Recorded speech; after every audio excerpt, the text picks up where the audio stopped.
ప్రార్థన చేసుకుందాం. మహాగణుడా, మహోన్నతుడా, పూజనీయుడా, పరిశుద్ధుడా యేసయ్యా, మీకే స్తుతులు స్తోత్రాలు వందనాలు చెల్లించుకుంటున్నాను. ఆయన దేవా, ఆది నుంచి ఉన్నవాడు నీవే, అందరి బట్టి స్తోత్రాలు వందనాలు చెల్లించుకుంటున్నాం. అల్ఫా ఒమేగా ఉన్నటువంటి గొప్ప దేవుడు నీవే, అందరి బట్టి స్తోత్రాలు వందనాలు చెల్లించుకుంటున్నాను. ఆయన దేవా మా తండ్రి, మీ చేతులతో మమ్మల్ని నిర్మించి దేవా మా తండ్రి నాయన మమ్మల్ని జ్ఞాపకం చేసుకుని మమ్మల్ని రక్షించిన విధానం అంతటి కూడా స్తోత్రాలు వందనాలు చెల్లించుకుంటున్నాం.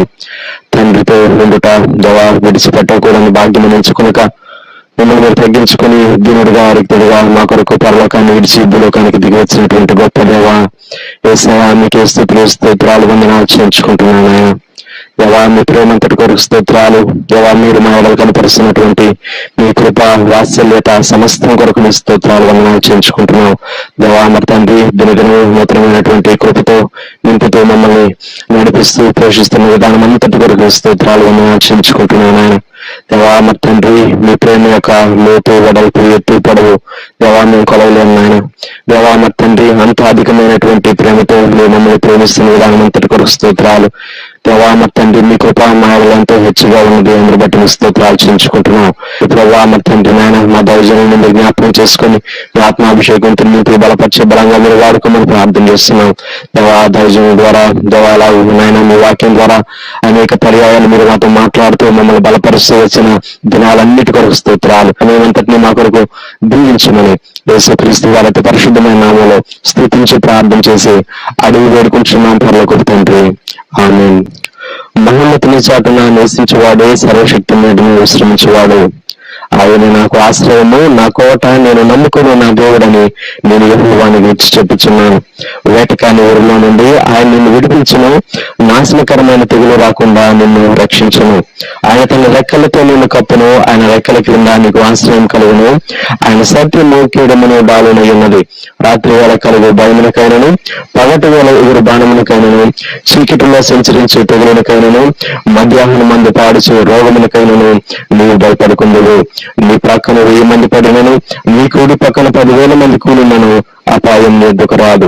నీవు కన్నులారా చూచుచుండగా భక్తిహీనులకు ప్రతిఫలం కలుగును. యెహోవా నీవే నా ఆశ్రయము అని నీవు మహోన్నతుడైన దేవుని నీకు నివాస స్థలముగా చేసుకుని ఉన్నావు. నీకు అపాయం ఏమీ రాదు, ఏ తెగులును నీ గుడారము సమీపించదు. నీ మార్గములన్నిటిలో నిన్ను కాపాడుటకు ఆయన నిన్ను గూర్చి తన దూతలకు ఆజ్ఞాపించును. నీ పాదములకు రాయి తగలకుండా వారు నిన్ను తమ చేతుల మీద ఎత్తి పట్టుకుందరు. నీవు సింహములను, నాగుపాములను ప్రొక్కెదవు, కొదమ సింహములను, భుజంగములను అనగదొక్కెదవు. అతడు నన్ను ప్రేమించుచున్నాడు గనుక నేను అతన్ని తప్పించదును. అతడు నా నామము ఎరిగిన వాడు గనుక నేను అతన్ని గణపరచదును. అతడు నాకు మొరపెట్టగా నేను అతనికి ఉత్తరమిచ్చదును. శ్రమలో నేను అతనికి తోడై ఉండదును. అతన్ని విడిపించి అతన్ని గొప్ప చేసేదను.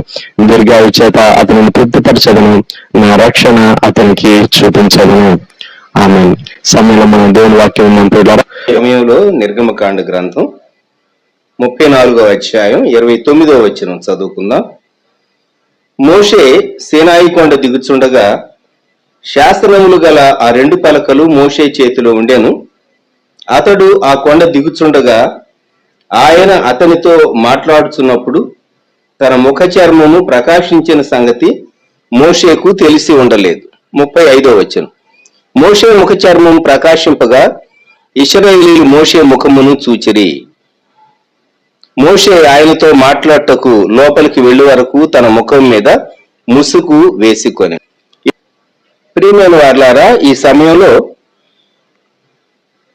నిరాశ నుండి మహిమ దర్శన స్థితికి ప్రయాణం చేసిన భక్తుడు, దైవజనుడు, ప్రవక్త, ఇశ్రాయేలీయుల గొప్ప నాయకుడు మోషేను గురించి మనము జ్ఞాపకం చేసుకోబోతున్నాం. Moving from region of depression to the region of God's glory అని మనము మోషే జీవితంలో ఈ దశను గురించి చెప్పవచ్చు.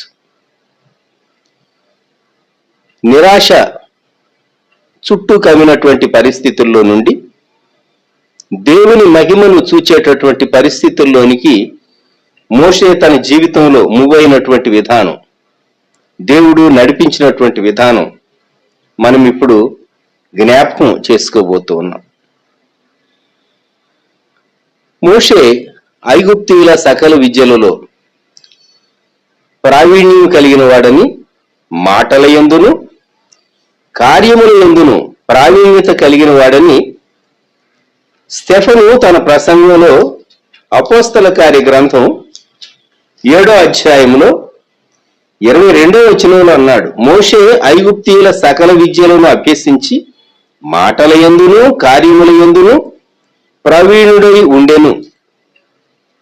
సో మోషే తాను అనుకున్నటువంటి తన వాదాన్ని ప్రజెంట్ చేయటానికి చాలా కన్విన్సింగ్ గా ప్రజెంట్ చేయగలిగినటువంటి క్యాపబిలిటీ, కమ్యూనికేషన్ స్కిల్స్ కలిగినటువంటి వాడు అని మనకు అర్థమవుతుంది.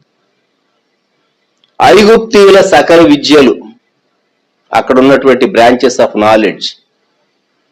ఎందుకంటే రాజకుమార్తె గృహంలో పెంచబడ్డాడు గనుక వాటన్నిటినీ అభ్యసించాడు, వాటన్నిటినీ నేర్చుకున్నాడు. ఇన్ని నేర్చుకున్నటువంటి మోషే తన యవన జీవితంలో చాలా పరిస్థితుల్లో నుంచి వెళ్ళవలసి వచ్చింది. నిర్గమకాండం 2వ అధ్యాయం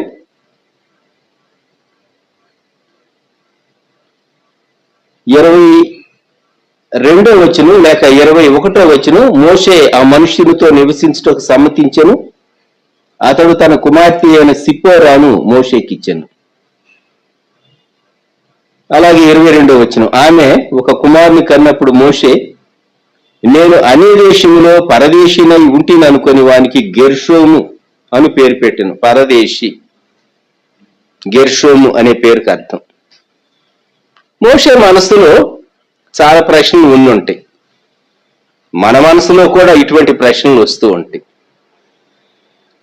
ఒక ప్రశ్న, నా జీవితం అంత వేస్టేనా, is my life a wastage అనేటటువంటి ప్రశ్న సహజంగా మనకు వస్తూ ఉంటుంది.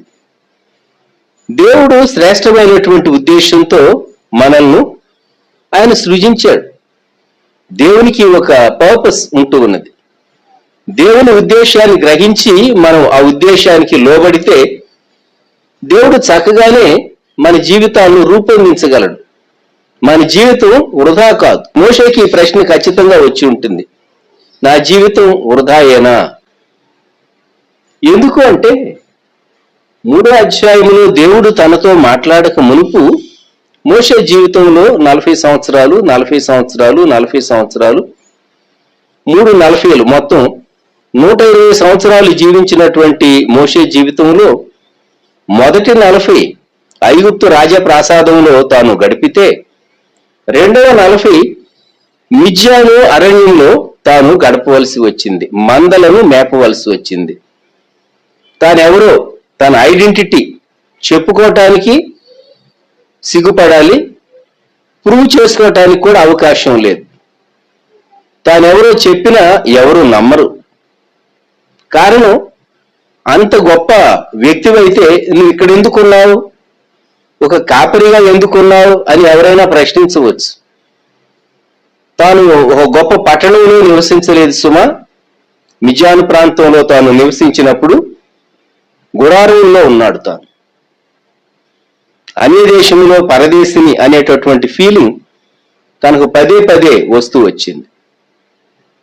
బహుశా తాను ఆలోచించి ఉంటాడు, దేవుడు నా బాల్యకాలములో నైలు నదిలో నుండి నన్నెందుకు తీయించాడు?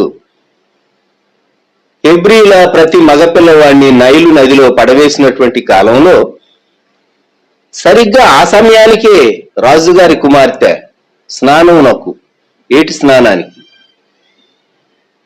తాను నదికి రావటం, ఆ జమ్ము పెట్టిలో శిశువైనటువంటి మోషేను తెప్పించి చూచి, పేడుపు విని తెప్పించి చూచి, హెబ్రీల పిల్లల్లో ఒకడని ఎరిగి ఉండి సహా ఆమె ప్రేమతో పెంచింది. మరి ఇంత చక్కగా నన్ను నీటి నుండి తీసి రాజభవనంలో పెంచి ఈ పరిస్థితిలోనికి దేవుడు ఎందుకు తీసుకుని వచ్చాడు? నా బిగినింగ్ చాలా వండర్ఫుల్ గా ఉన్నది, నా ప్రస్తుత పరిస్థితి చాలా దయనీయంగా ఉన్నది అని నిరాశపడుతూ ఉండుండొచ్చు. మనం కూడా కొన్ని మార్లు మేము కుటుంబంలో పుట్టాం, ఎటువంటి పరిస్థితుల్లో ఎంత దర్జాగా ఎంత రాయల్గా మేము ఎదిగాం, కానీ ఇప్పుడు మేము ఆ స్టేటస్ మెయింటైన్ చేయలేకపోతున్నాం అనుకునే వాళ్ళు కొందరు ఉంటూ ఉంటారు, నిరాశపడుతూ ఉంటారు, డిప్రెషన్లోనికి వెళుతూ ఉంటారు. అంతేకాదు 40 సంవత్సరాల కాలం తాను నేర్చుకున్నది ప్రాక్టీస్లో పెట్టడానికి అవకాశాలు తనకు లేవు. మీరు ఒక 2 నెలలు పెన్ పట్టుకుని సంతకం చేయకుండా ఆ తర్వాత పెన్ తీసుకుని సంతకం చేయడానికి ప్రయత్నించండి, హ్యాండ్ రైటింగ్ కూడా సరిగా రాదు. కారణం ఏంటంటే కొంతకాలం పెన్ పట్టుకుని వ్రాయలేదు, ఫాస్ట్గా రాయమంటే కూడా ఎవరైనా డిక్టేట్ చేస్తుంటే రాయలేము. ఎందుకు? అలవాటు పోయింది. మోషే నాలెడ్జ్ అంతా పోయి ఉంటుంది. ఇప్పుడు వ్యూ చేసేటటువంటి మిమ్ములను ఒక 5 ఏళ్ల క్రితం, 10 ఏళ్ల క్రితం, 20 ఏళ్ల క్రితం, అనేక ఏళ్ల క్రితం మీరు చదివి చాలా మంచి మార్క్స్ తెచ్చుకున్నటువంటి ఒక టెక్స్ట్ బుక్ లో నుండి ప్రశ్నలు వేస్తే ఎంతమంది జవాబు చెప్పగలరు? లేదు. మీరు రివ్యూ చేసుకోవటానికి కొంచెం టైం ఇచ్చి మిమ్మల్ని అడిగితే ఎంతమంది చెప్పగలరు? చాలా కష్టం. అప్పుడేదో చదివాము, పరీక్షలు రాసేసాం, అయిపోయింది, డిగ్రీలు చేతికి వచ్చినాయి, మంచి మార్కులు వచ్చినాయి, ఇప్పుడు అదంతా మా బుర్రలో ఎక్కడుంటుందండి అంటారు. చాలా స్కిల్స్ కలిగినటువంటి మోషే ఇప్పుడు అనానిమస్ గా ఉంటూ ఉన్నాడు, ఎవరో అనామకుల్లాగా. ఇప్పుడు మోషే జీవితంలో మొదటి 40 తర్వాత రెండవ 40 మిద్యానులో తాను గడిపినటువంటి కాలము చివరిలో, అంటే 40 + 38 ఏళ్ళు 39 ఏళ్ళు అనుకోండి, సరిగ్గా 79వ ఏట మోషేలో ఈ ఆలోచనలు హోరేబు పర్వతంపై దేవుడు తనతో మాట్లాడటానికి ముందు ఎన్ని ఆలోచనలు వచ్చి ఉంటాయో మోషే మనసులో ఒకసారి ఊహించుకోనండి. ఇంతేనా అనేటటువంటి ప్రశ్న తన జీవితంలో పదే పదే తన హృదయాన్ని బాధ పెట్టగలుగుతూ ఉంటుంది ఆ ప్రశ్న. అంతేకాదు తన భార్య సిప్పోరా మోషే వేవులు ఎంత మటుకు అందుకోగలిగింది,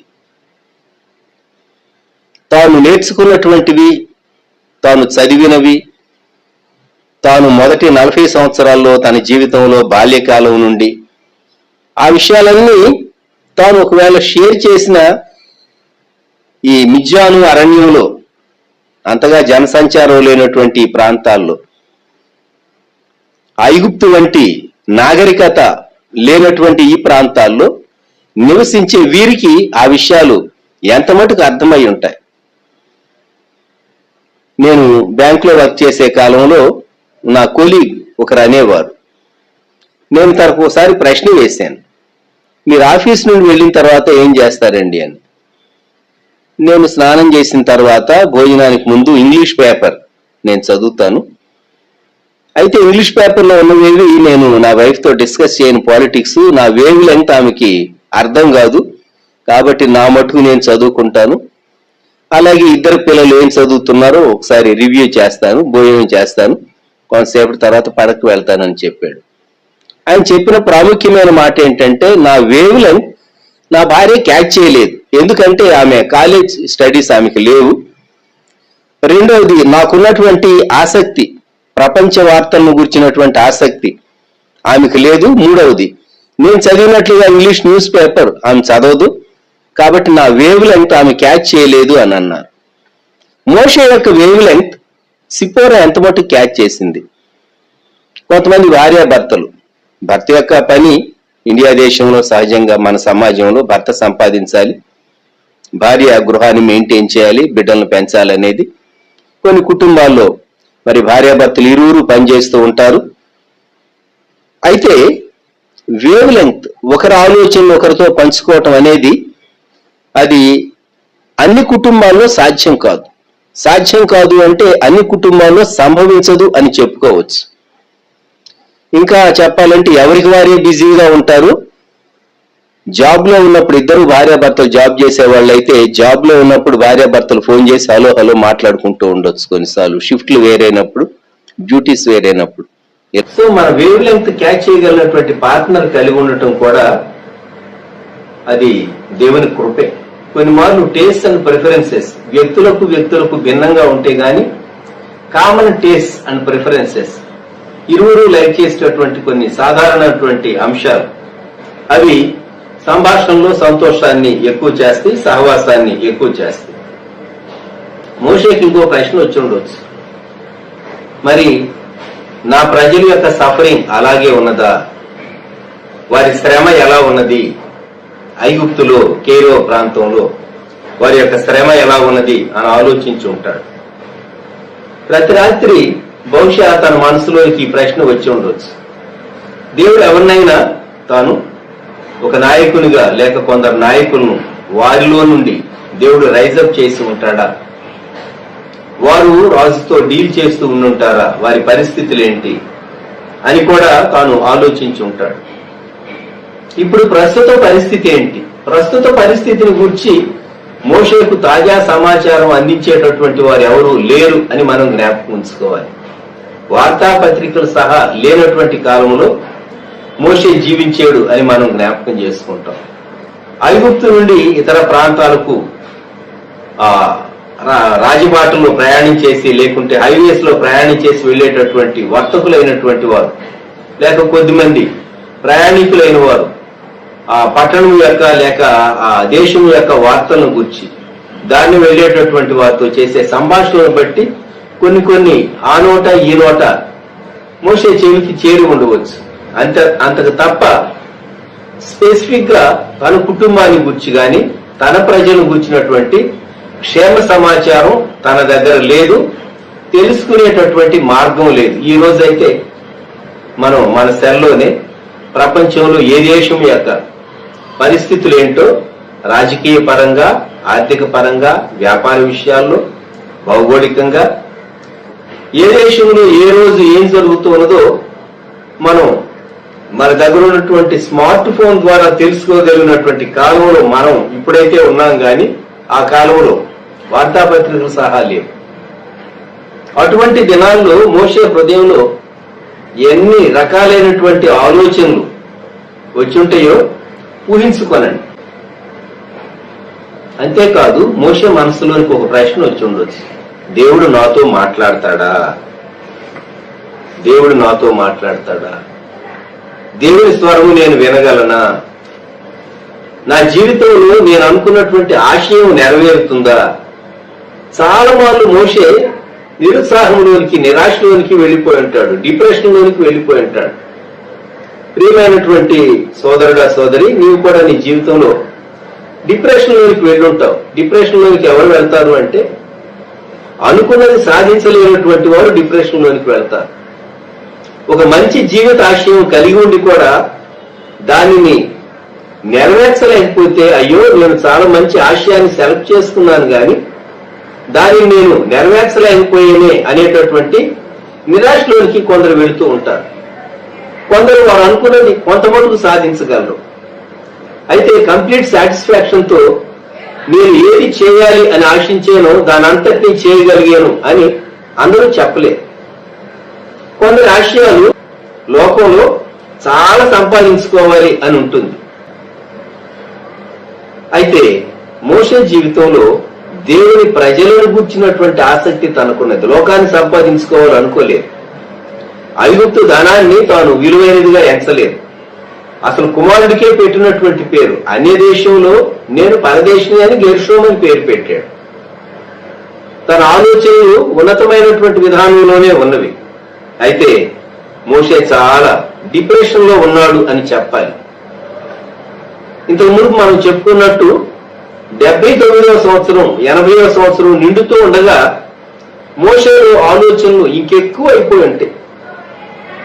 అయితే అద్భుతం ఏంటంటే నిర్గమకాండం 3వ అధ్యాయం దేవుని పర్వతమైనటువంటి హోరేబు దగ్గర మందలు తాను మేపేటప్పుడు దేవుడు తనతో మాట్లాడినటువంటి వృత్తాంతం చూస్తాం.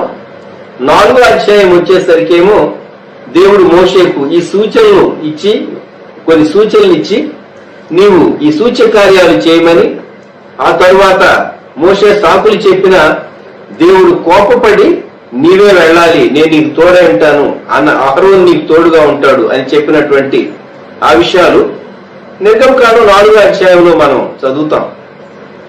నేను నీకు తోడై ఉంటాను, బోధిస్తాను మీకు అని చెప్పి మామగారి దగ్గర పర్మిషన్ తీసుకుని, ఇతరుల దగ్గర తాను పర్మిషన్ తీసుకుని తాను ఈజిప్టు వెళ్ళటం కొరకు బయలుదేరి తాను అహరోనును కలుసుకున్నటువంటి భాగం 4వ అధ్యాయం 27వ వచనంలో చూస్తాం. 40 ఏళ్ళు అయింది ఈజిప్ట్ నుండి బయలుదేరి వచ్చి. 40 సంవత్సరాలు అయిన తర్వాత ఒకరినొకరు చూసుకుంటే గుర్తుపట్టడానికి వీల్లేని రీతిగా కొన్ని మార్లు మారిపోతూ ఉంటారు వ్యక్తులు. కొన్ని లక్షణాలు, కొన్ని ఫీచర్స్ మాత్రమే గుర్తుపట్టగలరు. మరి 40 ఏళ్ల వయసులో ఐగుప్తు విడిచిపెట్టినటువంటి మోషే 80 ఏళ్ల వయసులో ఐగుప్తుకు తిరిగి వెళ్ళినప్పుడు తన రూపాన్ని ఊహించుకోండి. మంచి బలంతో ఆరోగ్యంతో ఉన్నప్పుడు మోషే ఇప్పుడు ఎండకు ఎండి వానకు తడిసి ఆ తీవ్రమైనటువంటి పరిస్థితుల్లో మిద్యాన్ అరణ్యములో రఫ్ లైఫ్ గుడారాల్లో ఉంటూ, భవనాల్లో నివసించినటువంటి మోషే గుడారాల్లో ఉంటూ తాను తన సహోదరుని అన్నను కలుసుకోవటానికి అహరోను మరి కలుసుకున్నటువంటి భాగం జ్ఞాపకం చేసుకుంటే మనకు చాలా ఆశ్చర్యం అనిపిస్తుంది. ప్రియమైనటువంటి వాళ్ళారా, ఈ సమయంలో నిరాశలో ఉన్నటువంటి మోషేను మనం గుర్తు చేసుకుంటున్నాం. నిర్గమకాండం 5వ అధ్యాయం నుండి 13వ అధ్యాయం వరకు మోషే అహరోనులు వెళ్లి ఫరోతో మాట్లాడటం, ఫరో మొదట సమ్మతించకపోవటం, ఆ తర్వాత 10 తెగుళ్లు రావటం, ఈ విషయాలన్నీ మనం చూస్తాం.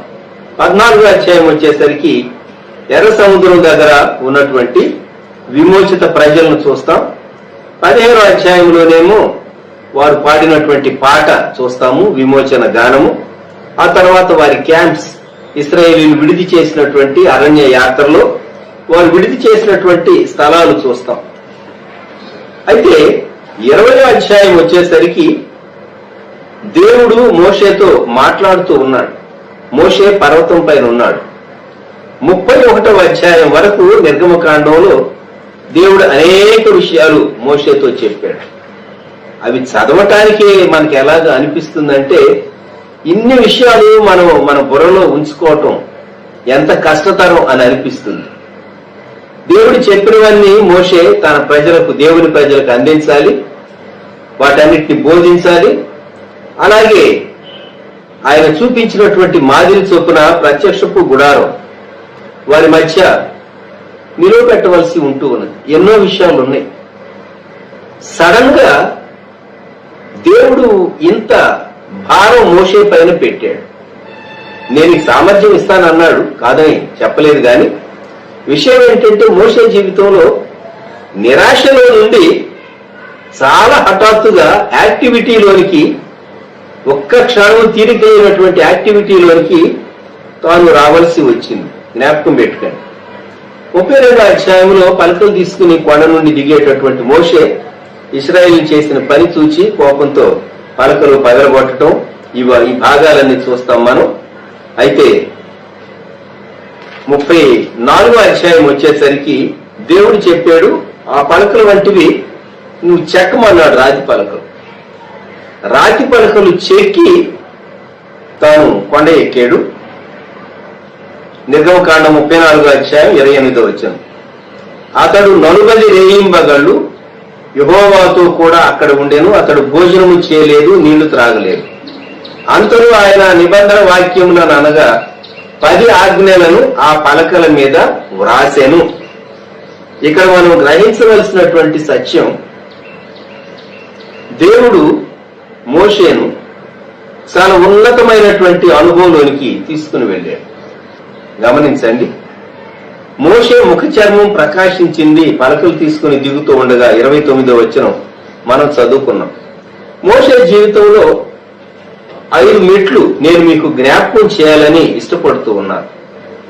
నిరాశ నుండి తాను మహిమ చూచేటటువంటి స్థితికి ఎదిగినటువంటి తన జీవిత అనుభవంలో ఇది ఎంత పీరియడ్ లో సంభవించింది అంటే, దేవుడు హోరేబు పర్వతం దగ్గర తను కలుసుకున్నటువంటి సమయం, మోషే ఐగుప్తుకు వెళ్లి ఫరోతో మాట్లాడి మోషే అహరోను ఆ ప్రజలను మరి బలమైనటువంటి దేవుని హస్తం ద్వారా వారు విడిపించబడేటట్లు సాధనాలుగా వాడబడి వారు ఎర్ర సముద్రం దాటి వారు మరలా వారి యాత్రలో ముందుకు కొనసాగి రావటం, దేవుడు సీనాయి పర్వతం పైన తనకిచ్చినటువంటి ఆజ్ఞలను గూర్చి ఒక 2 సంవత్సరాల వ్యవధిలోనే 3 సంవత్సరాల వ్యవధిలోనే ఇది జరిగింది అని చెప్పుకోవచ్చు. తక్కువ కాలమే.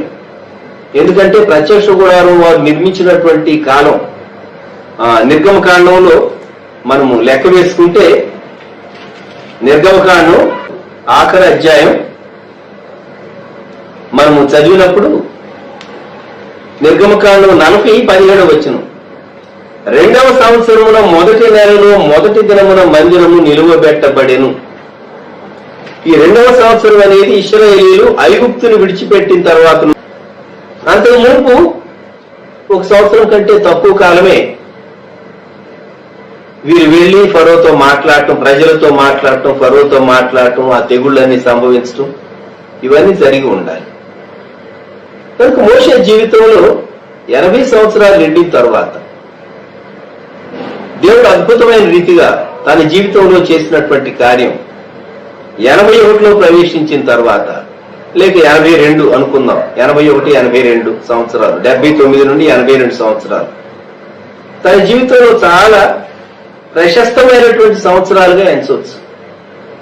దైవజనుడైన మోషే తాను 90వ కీర్తనలో చేసినటువంటి ప్రార్థన మనకు తెలుసు. మాయుష్కాలము 70 సంవత్సరములు, అధిక బలమున ఎడ్ల 80 సంవత్సరములగును అన్నాడు. ఆయన లెక్క ప్రకారమే 70-80కి మధ్య ఇంకొక 5 సంవత్సరాలు కలుపుకుంటే 75 అనుకోండి. 25, 25, 25. మనం ఒకవేళ 75 సంవత్సరాల వయసును తీసుకుంటే నీ జీవితంలో 50 సంవత్సరాలు నిండిన తర్వాత నీలో ఒకవేళ మిడ్ లైఫ్ క్రైసిస్ వచ్చి నేను సాధించలేకపోయాను జీవితంలో అనేటటువంటి నిరాశలో నీవు ఉంటే, మోషే జీవితం చూచి నీవు ధైర్యం తెచ్చుకోవచ్చు. మోషే తాను 5 అనుభవాల నుంచి తాను వెళ్ళాడు. నిర్గమకాండం 34వ అధ్యాయంలో తాను కొండ ఎక్కిన తరువాత 2వ పర్యాయం, నిర్గమకాండం 34వ అధ్యాయం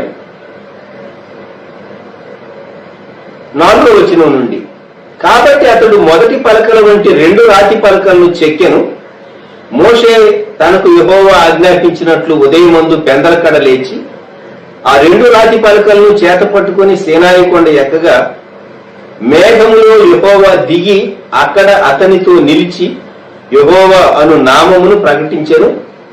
అతని ఎదుట యెహోవా అతని దాటి వెళ్ళుచు, యెహోవా కనికరము, దయ, దీర్ఘశాంతము, విస్తారమైన కృపా సత్యములు గల దేవుడైన యెహోవా. దేవుని గుణ లక్షణాలు, ఆయన ఎటువంటి వాడు. ఫిలిప్పీ పత్రికలో 3వ అధ్యాయం 10-11 వచనాల్లో పౌలు భక్తుడు అంటాడు, నేను ఆయనను ఆయన పునరుద్ధాన బలమును ఎరుగు నిమిత్తం. మొదటి పార్ట్ దేవుణ్ణి తెలుసుకోవటం. నిత్యత్వంలో భక్తులు, విశ్వాసులందరూ ఏం చేస్తారు? దేవుని గురించి ఇంకా తెలుసుకుంటూనే స్తుతిస్తూనే ఉంటారు. జ్ఞాపకం పెట్టుకుందాం, ఒట్టి స్తుతించడం మాత్రమే కాదు, ఆయన గురించి ఇంకా తెలుసుకుంటూనే ఉంటాం మనం. పౌలు గారు తన జీవితంలో చివరి సంవత్సరాల్లో వ్రాసినటువంటి పత్రిక ఫిలిప్పీ పత్రిక. ఆయనను ఎరుగు నిమిత్తము అన్నాడు. So that I may know him and the power of his resurrection. ఆయనను, ఆయన పునరుద్ధాన బలమును ఎరుగు నిమిత్తం. కనుక మనము దేవుని ఎరుగుటలో ఎదగాలి. ఇది మొదటి మెట్టు. రెండవది 34వ అధ్యాయంలోనే దేవుడు ఏమన్నాడు అంటే 10వ వచనంలో, ఇదిగో నేను ఒక నిబంధన చేయుచున్నాను. మనము people of covenant, God's covenant, దేవునితో నిబంధనలో ఉన్నటువంటి ప్రజలము. కనుక మన మీద లోక సంబంధమైనటువంటి ప్రభావం, ఇన్ఫ్లుయెన్స్ ఉండకూడదు అని మనం జ్ఞాపకం పెట్టుకోవాలి. 34వ అధ్యాయంలోని నిర్గమకాండము వారు ఆచరించవలసినటువంటి వాటిని గురించి దేవుడు చెప్పాడు. వారు ఎలాగూ పులియని రొట్టెల పండుగ ఆచరించాలి, పస్కా ఆచరించాలి, ఇతర పండుగలు ఆచరించాలి. తరువాత దేవుని ధర్మశాస్త్రాన్ని వారు ఎలా పాటిస్తూ విశ్రాంతి దినాన్ని వారు పాటించవలసిన వారు ఉన్నారు. 21వ వచనంలో 6 దినములు నీవు పనిచేసి 7వ దినమున విశ్రమింపవలను.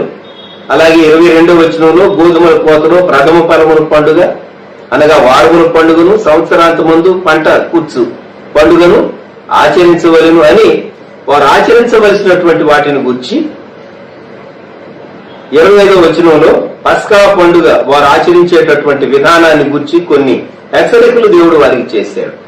అలాగే 26వ వచనంలో ప్రథమ ఫలములు దేవుని మందిరంలోని తీసుకుని వచ్చేటటువంటి విషయాలు దేవుడు వారికి జ్ఞాపకం చేశాడు. కనుక ఇలాగూ నిబంధన ప్రజలు జీవించవలసినటువంటి నియమావళి. ఇంకొక వ్యక్తి ఏంటంటే మోషే 34వ అధ్యాయంలో 28వ వచనం, అతడు 40 రేయింబగళ్ళు యెహోవాతో కూడా అక్కడ ఉండెను, అతడు భోజనము చేయలేదు, నీళ్లు త్రాగలేదు. భక్తిలో ఎదగగోరేటటువంటి వారు ఎవరైనా, దేవుని చేతిలో బలముగా వాడబడగోరే వారెవరైనా ఆహార పానములు యందు అంటే భోజన విషయాల్లో భోజన ప్రియులుగా ఉండటం అది వారి ఆత్మీయ జీవితానికి క్షేమకరం కాదు.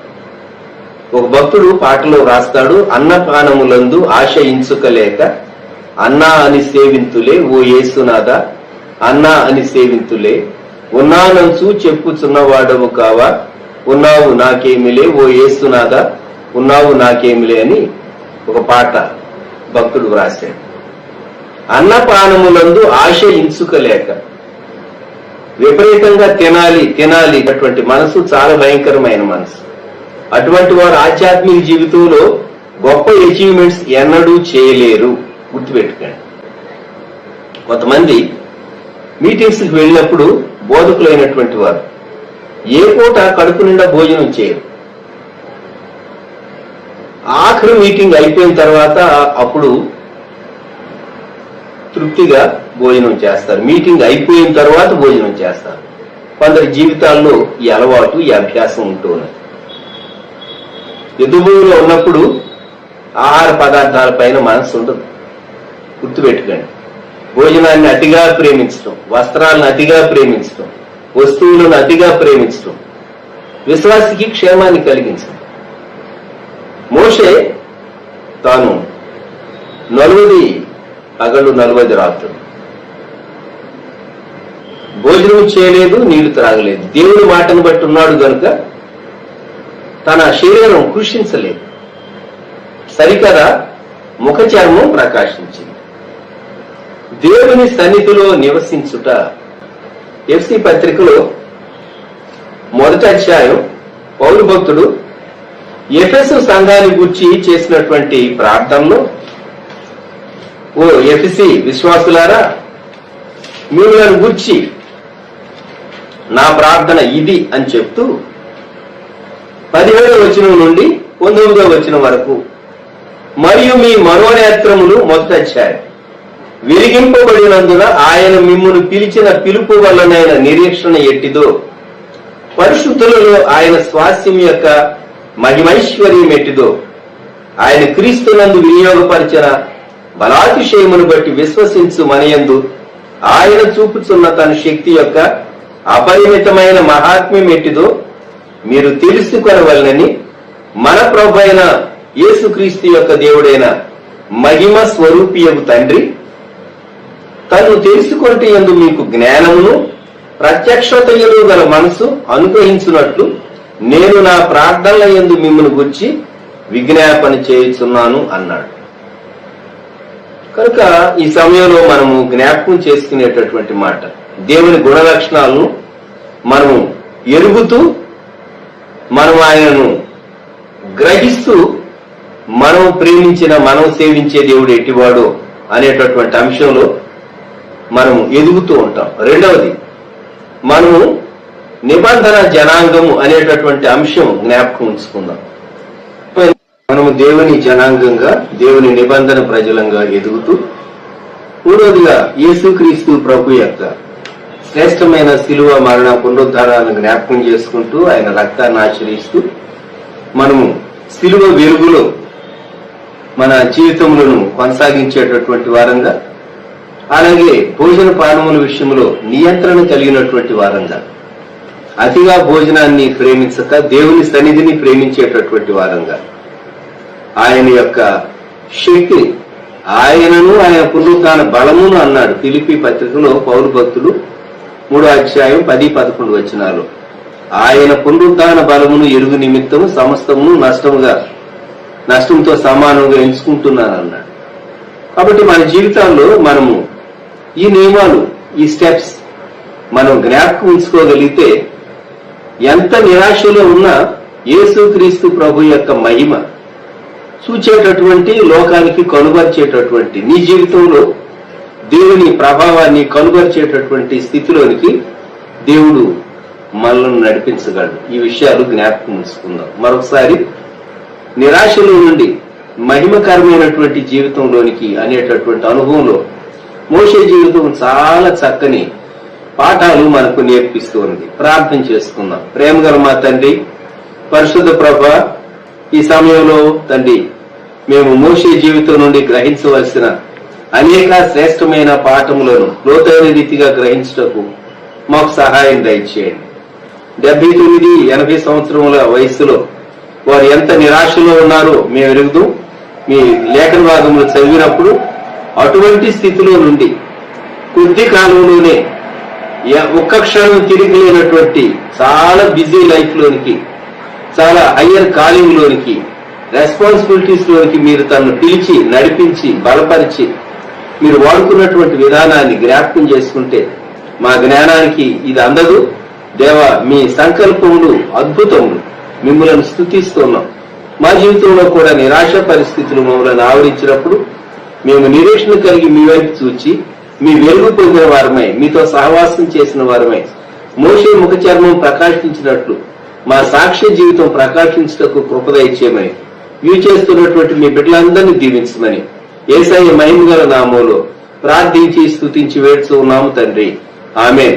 మన ప్రభువైన యేసుక్రీస్తు వారి కృప, దేవుని ప్రేమ, పరిశుద్ధాత్మని అన్యోన్య సహవాసం సదాకాలం సంఘమునకు తోడై ఉండును గాక. ఆమేన్.